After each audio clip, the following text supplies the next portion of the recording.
하나님 말씀 고린도후서 5장 8절에서 11절까지 말씀입니다. 고린도후서 5장 8절에서 11절 찾으셨으면 우리 함께 같이 읽겠습니다. 고린도후서 5장 8절에서 11절입니다. 우리가 담대하여 원하는 바는 차라리 몸을 떠나 주와 함께 있는 그것이라. 그런즉 우리는 몸으로 있든지 떠나든지 주를 기쁘시게 하는 자가 되기를 힘쓰노라. 이는 우리가 다 반드시 그리스도의 심판대 앞에 나타나게 되어 각각 선악간에 그 몸으로 행한 것을 따라 받으려 함이라. 우리는 주의 두려우심을 알므로 사람들을 권면하거니와 우리가 하나님 앞에 알려졌으니 또 너희의 양심에도 알려지기를 바라노라. 아멘. 어제는 장막집에 대해서 이야기했죠. 장막집이 뭐라 그랬죠? 우리의 육신, 그죠? 장막집이 점점 시간이 지나면 낡아진다. 우리의 육체가 시간이 지나면 점점 늙어지는 것, 그것을 이야기하고 하늘 처소를 준비하라, 그런 말씀을 했습니다. 그래서 8절에 보면 우리가 원하는 바는 차라리 몸을 떠나 주와 함께 하는 것, 천국 가는 것. 어떻게 보면 이 땅에서 사는 게 무슨 미련이 있겠습니까? 하늘나라 가는 것이 더 좋죠. 그걸 우리가 확신한다면, 확신하죠. 또 그렇다면 우리가 하늘나라에 가는 것이 더 좋다. 바울은 특별히 또 혼자 살았기 때문에 뭐 이렇게 걸리는 것도 없었죠. 우리는 지금 오라 그러면 가족들이 걸리잖아요, 그죠? 내가 더 잘해줘야 될 우리 가족들이 걸리는데, 뭐 바울 같은 경우에는 뭐 특별하게, 그래서 고린도 전서에도 보면 뭐 굳이 결혼할 필요가 있느냐, 뭐 그런 얘기도 썼잖아요. 이제 주님이 곧 오시고 우리가 천국 가는 날이 코앞인데 뭐 이렇게 결혼해서 뭐 이렇게 근심 걱정거리를 만드느냐, 뭐 그런 얘기까지도 바울이 했는데, 아무튼 그런데 그래서 이 몸으로 있는 동안, 이 땅에 있는 동안 우리의 해야 할 일이 뭐냐? 주를 기쁘시게 하는 자가 되어야 한다. 주를 기쁘시게 하는 자, 많이 듣던 표어죠, 그죠? 주를 기쁘시게 하는 자. 우리의 입장에서는 하나님을 기쁘시게 해드리는 자가 되어야 하고, 하나님의 관점에서 보면 뭐예요? 하나님이 우리를 보시고 기뻐하셔야 되죠. 하나님이 여러분을 보고 기뻐하실까요? 하나님이 어떨 때 기뻐하실까?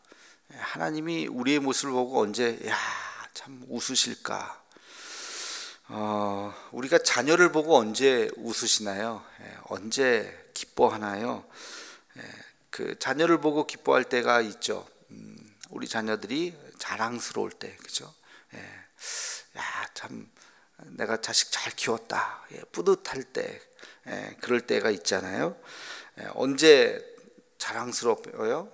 아이가 착한 일을 하고 칭찬받을 때, 그죠? 착한 일을 하면 뭐 선생님이 칭찬을 한다든지, 아이가 학교에서 오늘 참 아픈 친구 잘 도와주고 가방도 같이 들어주고, 뭐 참 요즘 아이 같지 않게 너무 참 착한 일을 했어요. 그런 이야기를 들으면 아이고 참 우리 애가 너무 착하구나, 자식 잘 키웠구나, 뭐 그런 뿌듯함이 있을 수 있겠죠.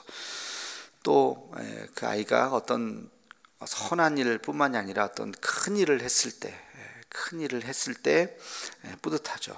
뭐 올림픽에 나가서 메달을 땄다. 부모님이 얼마나 뿌듯하겠습니까? 내 자식입니다. 어저께 TV에 나왔던 금메달 땄던 아무개가 내 자식입니다. 얼마나 부모님이 뿌듯하겠어요. 하나님이 보실 때에도 똑같은 거죠. 우리가 언제 자랑스러울까? 우리가 선한 일을 할 때, 착한 일을 할 때, 칭찬받을 때, 그리고 위대한 일을 할 때, 이런 일들을 하면 하나님이 역시 내 자식이구나. 우리가 복음 전할 때도 마찬가지겠고, 우리가 하여튼 하나님을 기쁘시게 해드리는, 하나님이 참 우리를 보면서 기뻐하시고 웃으셔야지 반대로 걱정을 하면 안 되잖아요. 그죠? 하나님이 우리를 보면서 인상 찌푸리고 아이고 저 언제 인간 되나, 저 언제 교회는 다니는데 언제 예수 믿는 사람처럼 정말 살려고 하나, 이런 근심 걱정거리가 되면 안 되잖아요. 우리 스스로가 세 가지 종류의 사람이 있겠죠. 하나님을 기쁘시게 해드리는 크리스찬이 있고, 하나님을 걱정하게 하는 크리스찬이 있고, 또 하나는 뭐가 있을까요? 무색무취, 아무것도 아니, 근심도 안 되는데 뭐 자랑도 할 만하지 않는 뭐 그냥 그런 사람. 중간이라도 가서 뭐 다행인지 모르겠지만, 하나님이 원하시는 자녀는 그런 자녀가 아니라 하나님을 기쁘시게 해드리는, 오늘 말씀처럼 우리는 주님을 기쁘시게 해드리는 자가 되어야 한다. 적용은 각자입니다. 내가 하나님을 기쁘시게 해드리는 사람인가. 이거는 뭐 단순히 직업은 아닐 거예요. 뭐 어떤 내가 무슨 사장이 되고 부장이 되고 뭐 타이틀을 얻었다고 해서 그 자체가 하나님의 기쁨이 되는 것은 아니죠. 뭐 의사가 되고 뭐 사자를 얻었다고 해서 그 자체가 하나님을 기쁘시게 해드리는 것이 아니라, 그것을 통해서 무엇을 하려고 하느냐. 여러분 뭐 요즘에 뭐 좋은 직업이 뭔지 모르겠습니다만 대통령도 마찬가지잖아요. 대통령 자체가 뭐 그 자체가 무슨 영광이 되겠어요.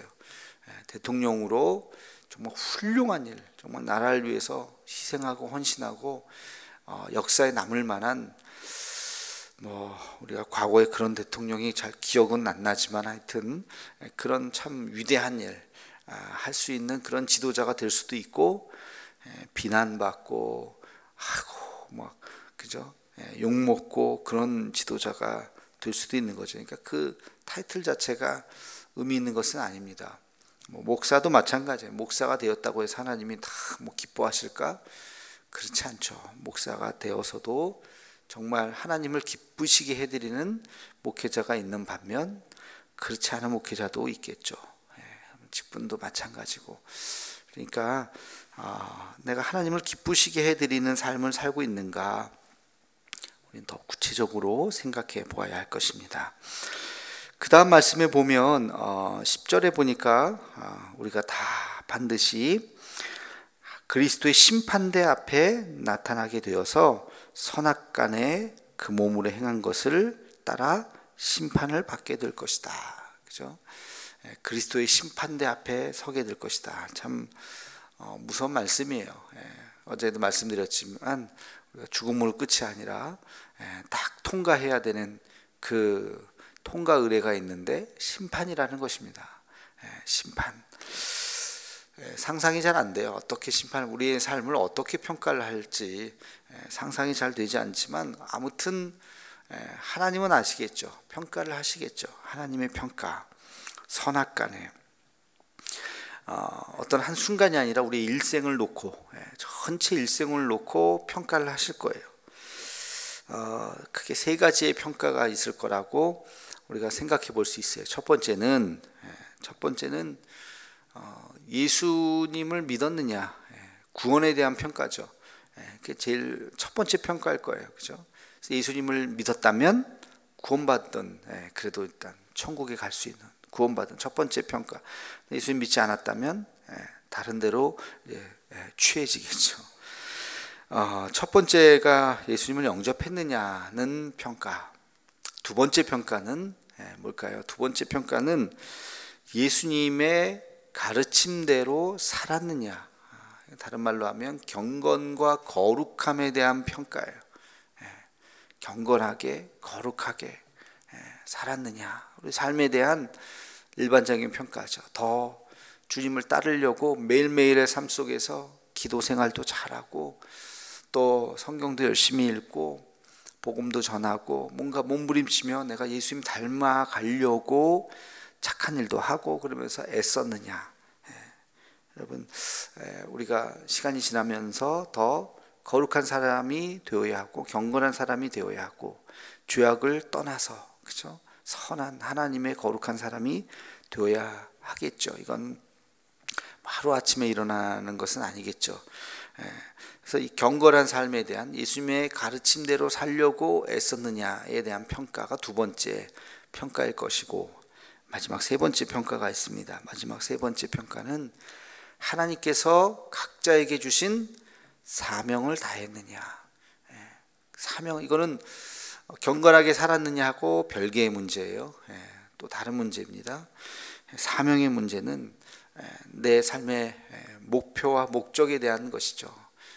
저에게는 목회자가 되게 하셔서 목사로서의 사명이 있는 것이죠. 목사로서 나에게 주신 어떤 사명이 있을까? 제가 기도하면서 제가 깨달아야 할 것이고, 그 사명을 제가 이루어야 할 것이고, 어떤 운동선수면 운동선수의 하여튼 각자의 사명이 있잖아요. 화가면 화가의 사명이 있을 것이고, 각자의 그 직을 통한, 업을 통한 자기의 그 사명이 있습니다. 여러분들도 마찬가지.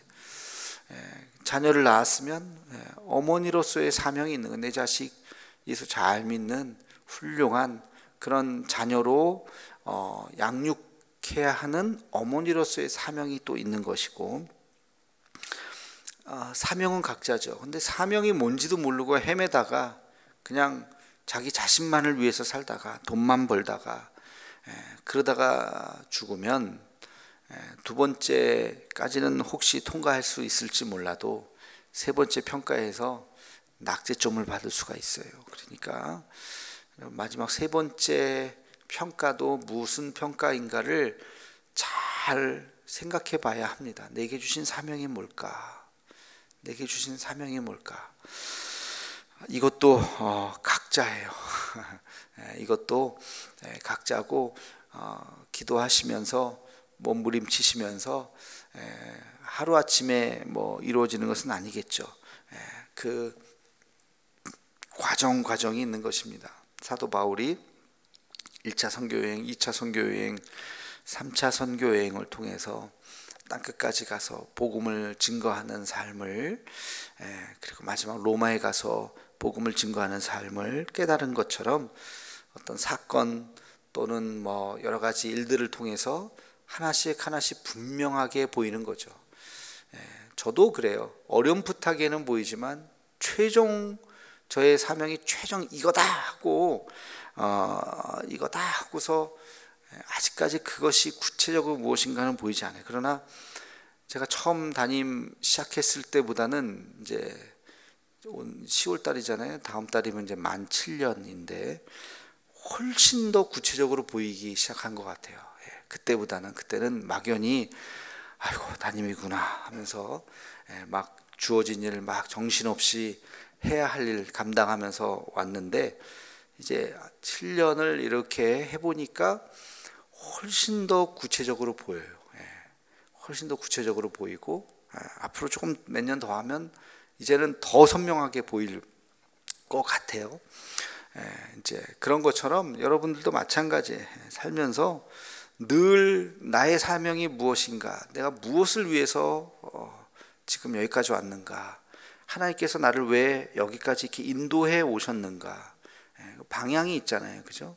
여러분 20대, 30대, 40대 예수님 믿었던 그 시점부터 지금까지 하나님께서 여러분의 삶을 인도해 가셨던 그 삶의 방향이 있단 말이에요. 그것을 잘 되돌아보면 그 마지막 목표 지점이 보일 겁니다. 그것을 보셔야 돼요. 내 삶의 목표를 보고 내가 이것을 위해서 해야 되겠다. 그것을 사명으로 여기고 최선을 다해서 살아가는 것이죠. 그래서 이 세 가지 평가가 있다는 것을 여러분 잊지 않고, 일단 여기 계신 분들은 첫 번째 심판은 통과한 거예요. 그죠? 예수님 믿은 거는. 두 번째, 세 번째가 남았어요. 경건하게 살고 있는가.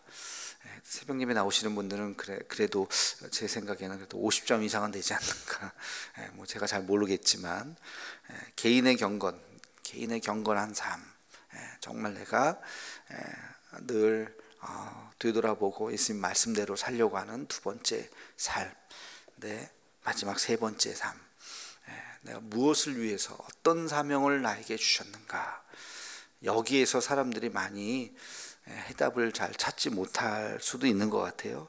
늘 기도하면서 묵상하면서 찾는 자에게 하나님이 보여주십니다. 그것이 무엇인지를 깨닫고 마지막에 그리스도의 심판대 앞에 섰을 때 이 세 가지의 이 심판을 다 통과해서 주님 앞에 설 수 있는 우리 모두가 되기를 주님의 이름으로 축원합니다.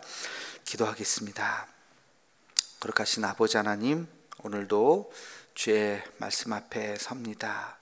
하나님, 우리가 이 땅을 살아가지만 천국을 사모하며 살아갈 수 있도록 도와주시고 마지막 주님 앞에 서는 날 그리스도의 심판대가 우리 앞에 있다는 것을 잊지 않게 하여 주시옵소서. 생각해 보면 세 가지의 심판이 있을 텐데 예수님을 믿었는가?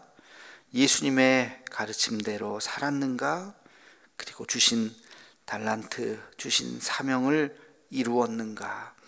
하나님, 이 세 가지의 우리의 삶의 기준을 늘 염두에 두고 우리가 이 호흡이 끝나는 그날까지 살아가게 도와주옵시며 후회하지 않는 인생 되게 하여 주옵시고 마지막 순간 땅을 치며 통곡하며 슬피 울며 이를 가는 그러한 어리석음이 없도록 하나님, 우리가 건강할 때 하나님께서 우리에게 주신 사명이 무엇인지, 거룩한 삶이 무엇인지, 예수 믿는 삶이 무엇인지 다시 한번 되돌아보는 우리의 삶이 되게 하여 주시옵소서. 예수님의 이름으로 기도하옵나이다. 아멘.